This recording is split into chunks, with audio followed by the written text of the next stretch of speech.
22 গজের খেলায় বহুবার খাদের কিনারা থেকে দলকে টেনে তুলেছেন তামিম ইকবাল। মাশরাফি পরবর্তী সময়ে বনে গেছেন দেশসেরা অধিনায়ক। মাঠের বাইরে তিনি জুনিয়রদের কাছে সত্যিকারের এক বড় ভাই। সোমবার হঠাৎই দেশের ক্রিকেট সেই বড় ভাই শূন্য হয়ে পড়ার উপক্রম ছিল।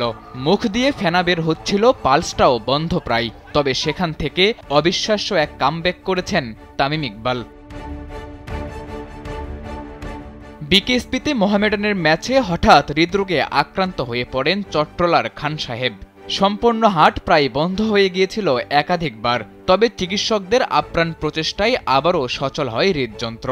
এখনও পুরোপুরি শঙ্কামুক্ত না হলেও তামিমের এই ফিরে আসা ক্রীড়া জগতে দেশের অন্যতম সেরা লেখক দেবব্রত মুখোপাধ্যায়ের কাছে অবিশ্বাস্য এক কামব্যাক। স্যান্ডেলিনা সো, রূপচর্চায় আভিজাত্য।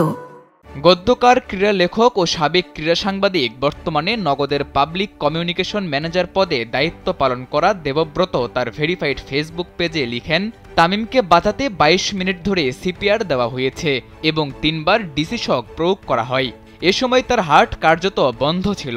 গুগলে একবার সার্চ করলেই বোঝা যাবে এ ধরনের অবস্থা থেকে ফিরে আসা কতটা বিরল ঘটনা। মাঠে হঠাৎ অসুস্থ হওয়ার পর তামিমকে প্রথমে নিকটস্থ হাসপাতালে নেওয়া হলেও পরে উন্নত চিকিৎসার জন্য স্থানান্তর করা হয়। এনজিওগ্রামের মাধ্যমে তার হার্টে ব্লক ধরা পড়ে এবং জরুরি ভিত্তিতে রিং বসানো হয়। বর্তমানে তিনি নিবিড় পর্যবেক্ষণে আছেন এবং চিকিৎসকরা তার শারীরিক অবস্থার উপর গভীর নজর রাখছেন।